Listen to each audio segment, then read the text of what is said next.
Racist man punches little black girl on an airplane. A Navy SEAL sees everything and takes action. On a sweltering Houston morning, the jet bridge to a Portland-bound flight smelled of sweat and impatience. Passengers shuffled through, juggling carry-ons, squinting at seat numbers, and dodging elbows in the narrow aisle of a packed plane. The cabin crew, all forced smiles and practiced calm, urged folks to shove their bags overhead or under seats, pleading for a clear path like they were herding cattle.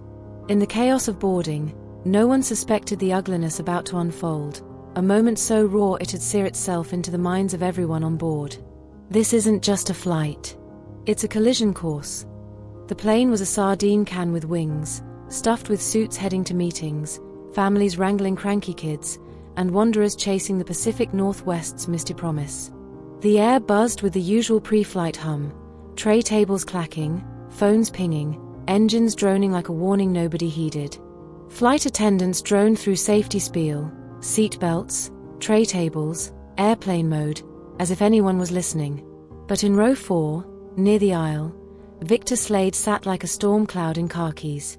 His jaw was tight, his eyes narrow, scanning the cabin like he was hunting for a fight. His fingers dug into the armrests, knuckles pale, as if the plane itself was an insult. To the untrained eye, he was just another grumpy traveler.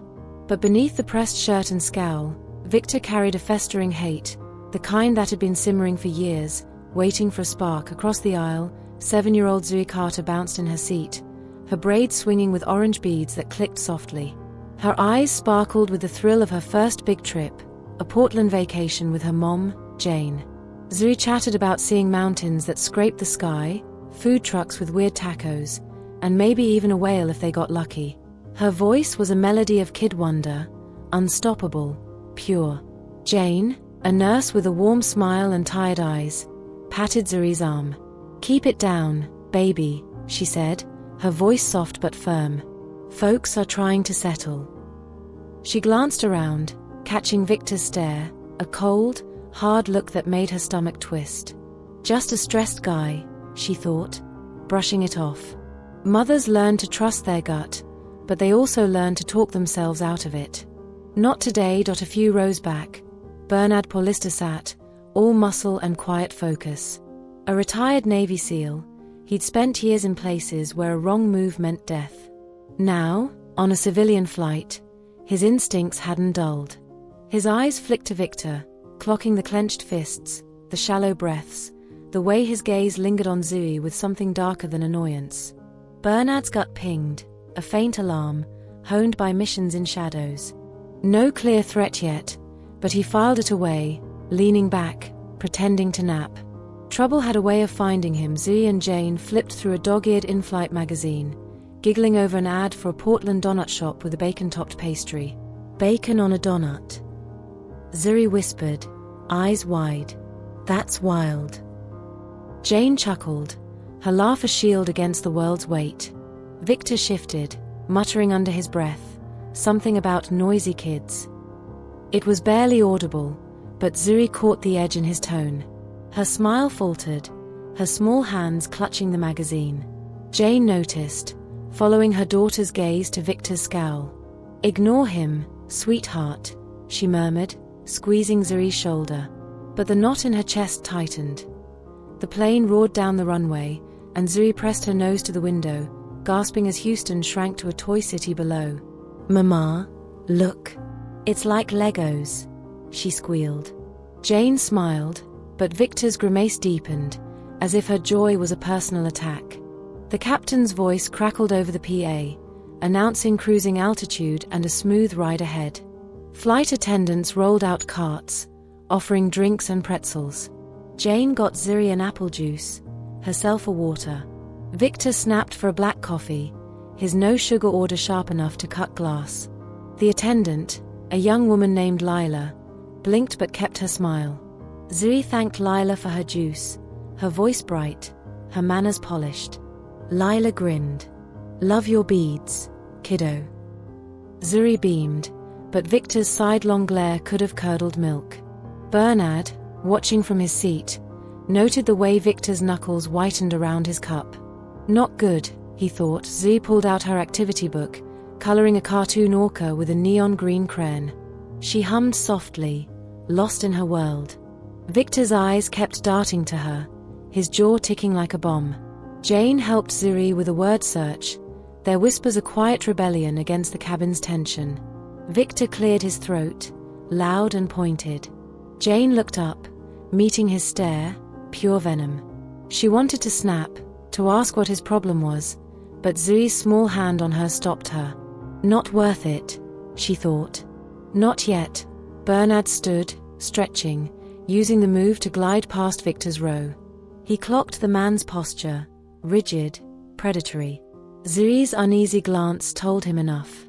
He returned to his seat, picking up a sports magazine, but his ears were on Victor. Years in war zones taught him, ignore the quiet ones at your peril. The cabin settled into a hum of movies, naps, and laptop clicks. Zuri's giggles, soft as they were, seemed to claw at Victor. He tapped his foot, ordered another coffee, barking that the first was weak as dishwater. Lila nodded, unfazed, but nearby passengers exchanged looks. Trouble was brewing, and they could smell it. Z flipped back to the magazine, pointing at a Portland Zoo ad. "Mama, can we see the penguins?" she whispered. Victor slammed his tray table, the rattle making Zuri jump. Her eyes widened, fear creeping in. Jane's hand tightened on her daughter's arm. "It's okay," she said, her voice steady but her heart racing.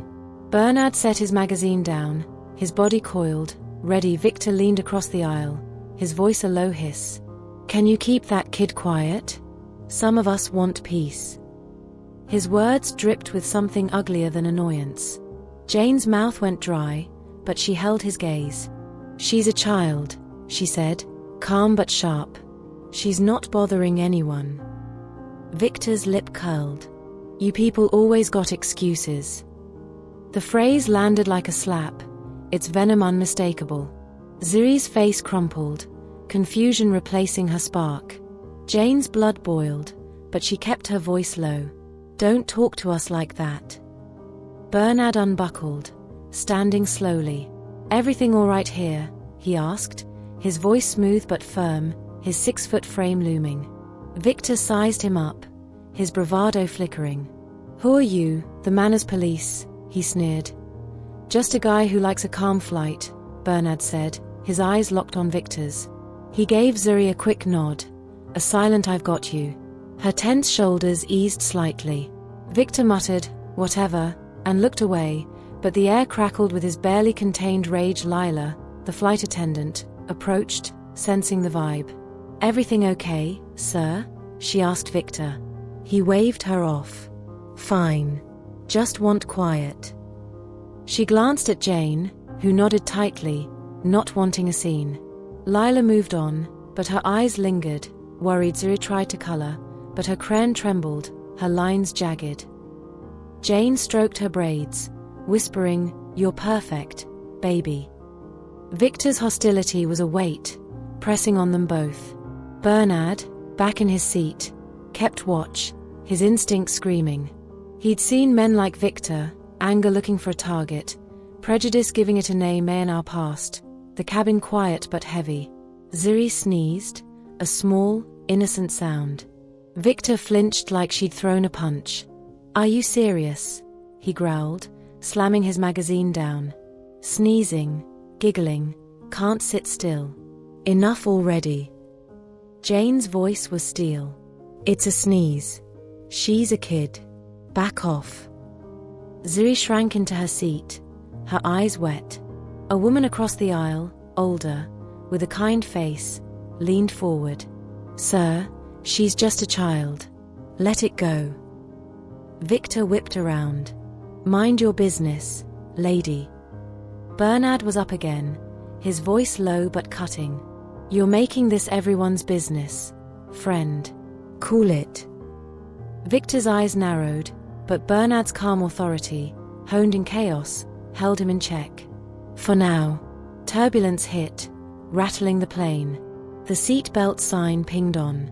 Zuri clung to Jane, her fear doubled by Victor's presence. He muttered about incompetent pilots, his gaze landing on Z like she'd caused the bumps. Jane read to her, trying to drown out the tension, but Zuri kept glancing at Victor, her joy gone. When Zuri whispered she needed the bathroom, Jane stood, guiding her past Victor. He shifted his knees, his scowl ablade. Zuri, timid, mumbled, "Sorry." Victor sneered. "Yeah, you should be." Jane stopped dead, her voice ice. "Don't speak to my daughter." Victor's lip curled, but he said nothing as they passed. In the galley, waiting for the restroom, Zuri's eyes brimmed with tears. "Why's he so mean, Mama?" Jane knelt, wiping her cheeks. "Some people carry hate, baby. It's not you. Never you." Her heart ached, but her resolve hardened. She flagged Lila, quietly explaining Victor's aggression. Lila nodded, promising to alert the crew back at their seats. Victor ignored them, flipping through his magazine with a bitter chuckle. Jane's patience was a fraying thread. Lila approached Victor, offering a seat change. He snapped, "I paid for this seat. I'm staying." Jane declined a move too. Why should they run? Lila noted their seats, her eyes sharp. Victor muttered, "Always need special treatment." Jane heard it. So did Zuri, her small face crumpling. Bernard's jaw tightened. He knew that tone, that hate. The question was when, not if, Victor would snap.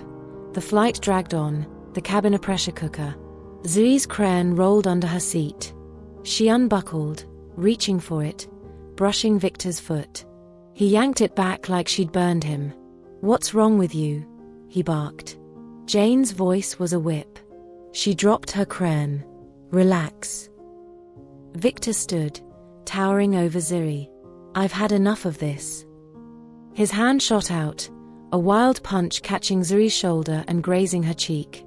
Time froze. Zuri screamed, a sound that tore through the cabin. Jane lunged, shielding her daughter, her shout raw. "Get away from her." Chaos erupted. Passengers gasped, some standing, others filming. Lila yelled, "Sir, stop." Bernard was there in a heartbeat, his training kicking in. He grabbed Victor's arm, twisting it back before another blow could land. Victor swung at him, but Bernard dodged, pinning him to the seat with a grip like iron. "You're done," Bernard said, his voice a low growl. Victor thrashed, spewing slurs, his face red with rage. "Get off me." The cabin was a riot of shouts, gasps, and cries. Jane cradled Zuri, tears streaming as she kissed her daughter's reddened cheek. "You're okay, baby," she whispered, her voice breaking. Zuri sobbed, shaking, her innocence shattered. A passenger, a middle-aged man, handed Jane tissues, murmuring, "I'm so sorry." Another woman offered water, her voice trembling. "You don't deserve this." Lila called for medical help, her hands shaking. The captain's voice crackled. "We're diverting to the nearest airport due to an onboard incident. Please stay seated." Bernard held Victor firm, two other men joining to restrain him with plastic cuffs from the crew. Victor's hate-filled rants continued, but the restraints held. Jane clutched Zuri, whispering strength into her. Bernard met Jane's eyes, nodding. "She's safe now."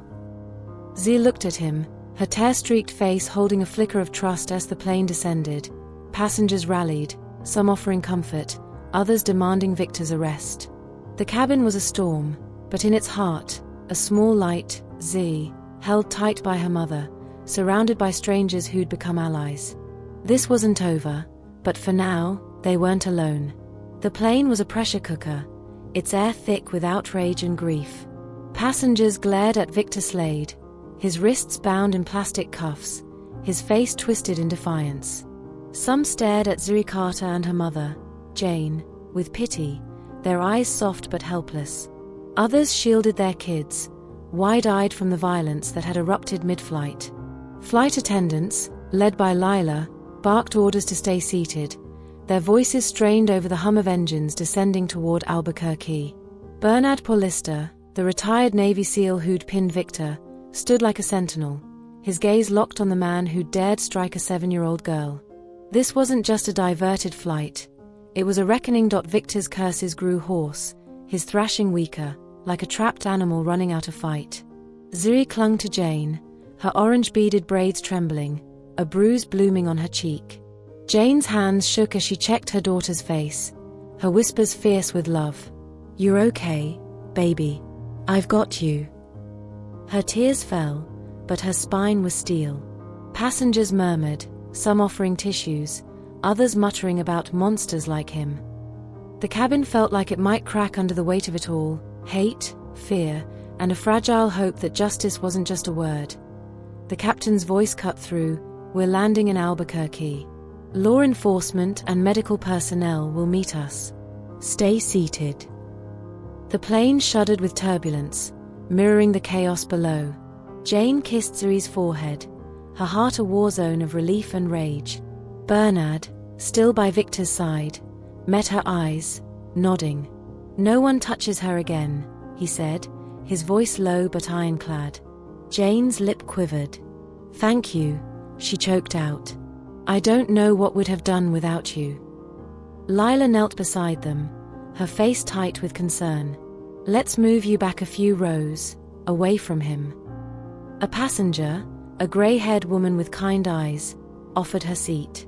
"Come on, sweetheart," she said, touching Zuri's shoulder. Zuri flinched, then softened at the warmth. Jane gathered their things, Zuri's coloring book, her crumpled magazine, and they shifted to row 10, out of Victor's venomous orbit. Lila returned with an ice pack. "For the bruise," she said softly. Z pressed it to her cheek, wincing, her eyes unfocused, like she was lost in a nightmare she couldn't wake from. Victor, cuffed and seething, spat at Bernard. "You'll pay for this, tough guy." Bernard didn't blink. "Yeah? Send me the bill." His sarcasm was a blade, sharp but controlled. The two men who'd helped restrain Victor, a burly trucker named Sam and a lanky college kid named Eli, scoffed. "Keep dreaming, pal," Sam muttered. "Nobody's crying for you." Victor lunged, but the cuffs and seat belt held him fast, his rage a pathetic sputter. The plane touched down in Albuquerque, the jolt loosening the cabin's held breath. Passengers exhaled, some whispering prayers, others cursing Victor under their breath. Lila's voice crackled, "Remain seated until authorities board." Zuri clung to Jane, tears carving tracks down her face. "It's almost over, baby," Jane murmured, though she knew the scars, ones you couldn't see, would linger. Bernard's steady presence was a lifeline, his calm a promise that they weren't alone. 3 cops stormed aboard, their boots heavy on the jet bridge. Officer Torres, a woman with sharp eyes, zeroed in on Victor. Bernard stepped back, his voice clipped. "This guy assaulted a kid. He's been hostile the whole flight." Torres nodded, swapping Victor's plastic cuffs for metal ones. He thrashed, spewing slurs and blaming that family for his troubles. The cops weren't having it. As they dragged him down the aisle, passengers recorded, some cheering softly, others shaking their heads. Victor's rants faded as he disappeared into the jet bridge, a pathetic figure dwarfed by his own 8.2 paramedics, Clara and Javier, boarded next, kneeling beside Zuri. "Hey, sweetie," Clara said, her voice gentle. "Can you look at me?" Zuri's eyes flicked up, wary but compliant. They checked her vision, pressed lightly around her bruise. "No broken bones," Javier said, "but keep ice on it. Watch for dizziness or nausea." Jane nodded, her voice tight. "Her head's gotta be pounding." Clara smiled softly. "She's tough. But get her to a doctor if anything feels off." They checked Jane too, who waved them off. "I'm fine. Just shaken." Her eyes said otherwise, raw with fear and fury. Lila approached Bernard. "Police'll need a statement," she said. "You saved the day." Bernard shrugged. "Just did what's right." He knelt by Zuri and Jane. "I'm so sorry this happened. I'll stick around, Make sure this guy pays. Ziri peered at him, her voice small. Thank you, mister. Bernard's heart cracked. No kid should look that scared. Outside, Victor was shoved into a squad car, still yelling about his rights. Passengers watched from the terminal windows, some crying, others whispering in disbelief. How does a man hit a little girl? The question hung heavy, unanswered. Airport security herded passengers off, row by row. Bernard stayed with Jane and Ziri, Lila guiding them to a quiet waiting area. Officers Torres and Banks took their statements. Jane's voice broke as she recounted Victor's taunts, his punch, Ziri's scream. Ziri, clutching Jane's shirt, mumbled her version, her words halting. Bernard laid it out flat. Victor's escalating hostility, the racist barbs, the deliberate blow. Torres's jaw tightened with every word. A paramedic had given Ziri a small teddy bear, which she hugged like a lifeline. Officer Torres knelt, removing her cap. You're so brave, Z, she said. We're gonna make sure he can't hurt anyone else. Ziri's lips twitched, a ghost of a smile. Jane's tears fell freely. Thank you, she said to Torres, then Bernard. I thought he'd keep going if you hadn't stopped him. Bernard shook his head. No way I'd let that happen. His voice was soft but fierce. You two focus on healing. I'll be here for the legal stuff. Airline staff swooped in, apologetic, offering a hotel in Albuquerque until the next Portland flight. All costs covered, a rep named Karen said, her face flushed with shame. Jane, exhausted, agreed. She just wanted Ziri safe, somewhere soft to land. In the terminal's glow, Bernard hesitated. Anything else you need? He asked. Jane touched his arm. You've done enough. More than enough. Ziri, clutching her bear, gave him a shy nod. Bernard knelt. You're stronger than you know, kiddo. Ziri's hug was quick, trembling, but it hit him like a bullet. The shuttle to the hotel was quiet, Albuquerque's lights blurring past. Ziri stared out the window, her joy from Houston's takeoff a distant memory. Jane held her close, whispering, "We're safe now." But the echo of Victor's fist lingered, a shadow neither could shake. Days later, the story exploded. Passenger videos went viral. Victor's slurs, his punch, Bernard's takedown. News outlets ran it non-stop, headlines screaming about racism and child endangerment. Social media raged, demanding justice. Jane and Ziri, holed up in a Portland hotel, tried to reclaim their trip. Pike Place Market's fish-tossing drew a faint smile from Ziri, but her laughter was cautious, like she was testing it. Jane booked a doctor's visit. The bruise was fading, but the trauma wasn't. "Watch for nightmares," the doctor said. Jane nodded, her own sleep fractured by Ziri's cries. Bernard, stuck in Albuquerque for statements, dodged reporters. He wasn't a hero, just a guy who couldn't stand by. But he spoke out for Ziri, emphasizing her courage over his actions. Jane declined most interviews, shielding Ziri, but agreed to one local segment. In a quiet studio, Ziri clutched her bear, answering softly. Jane's voice was steady. Hate's real. It's everywhere. But so are people like Bernard, who stand up. Her eyes misted as she praised him. Ziri whispered, "I just want to feel safe." The room stilled. Victor sat in a jail cell, his bravado crumbling. Records surfaced: past harassment, bar fights, racist rants. Charges piled up: assault, child endangerment, hate crimes. The DA's office called Jane, requesting their testimony for a preliminary hearing. She hesitated, wanting to shield Ziri, but agreed. "He can't walk free," she told Bernard over the phone. "You win." Bernard's voice was firm. "All the way." "His word against yours?" "Not with me and those videos." Ziri, listening, whispered, "I don't want to see him again." Jane hugged her. "We'll make sure he can't hurt anyone, baby." The airline covered their return to Albuquerque. At the airport, Zuri tensed at the crowds, gripping Jane's hand. Bernard was there, a steady presence in a crisp shirt. "Thought I'd see you off," he said, carrying their bags. Zuri's eyes lit up, her first real smile in days. She showed him her bear. "I named him Brave." Bernard chuckled. "Good name."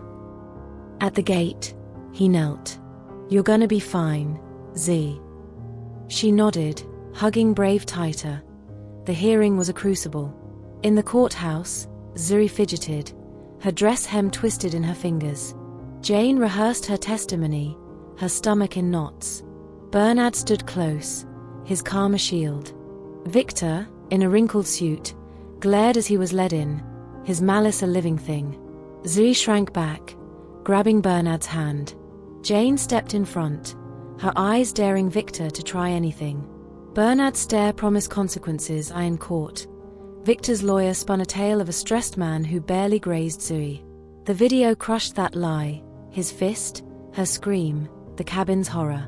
Jane testified, her voice steady but raw, detailing Victor's taunts, his hate, the moment he struck her child.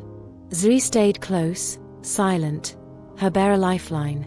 Bernard went next, his account surgical, Victor's slurs, his deliberate punch.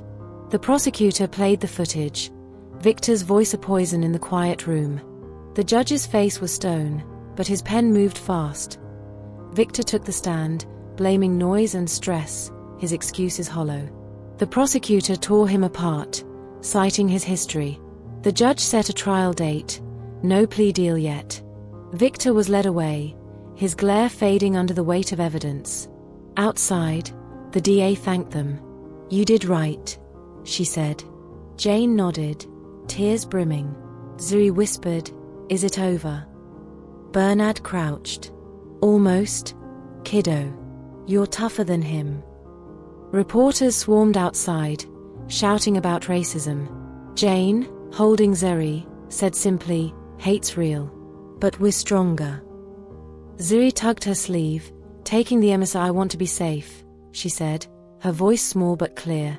The cameras lowered, respectful. That night, in their hotel, Bernard brought takeout, tacos, Zuri's favorite.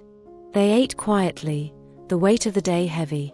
Zuri poked at her food, then tugged Bernard's sleeve. "Thanks for stopping him," she said. Bernard's throat tightened. "Anytime, Brave." Jane smiled, her eyes soft. "You're stuck with us now," she teased. Bernard grinned. "Worst punishment ever." Weeks later, the trial hit. The evidence was a landslide: videos, witnesses, Victor's own record. Jane, Zuri, and Bernard testified again, their voices steady despite the toll. Other passengers backed them, their outrage a chorus. Victor's past, bigotry, assaults, sealed his fate. The verdict came, guilty on all counts, including a hate crime charge. The gallery exhaled. Zuri, between Jane and Bernard, let out a shaky breath. Sentencing loomed, but this was enough for now. Outside, reporters pressed. Jane, Zuri's hand in hers, spoke, "Justice matters. Hate doesn't win." Zuri, clutching Brave, added, "I'm not scared anymore." Bernard ruffled her hair. "Damn right." The crowd parted, their respect a quiet gift. Months passed. Zuri's nightmares lingered but faded, therapy helping her reclaim her spark. She started a kindness club at school, her classmates rallying around her story. Jane spoke at community events, her voice fierce yet hopeful, advocating for racial justice and bystander action.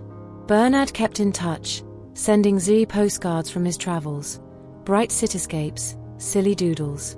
She pinned them to a board, her brave wall.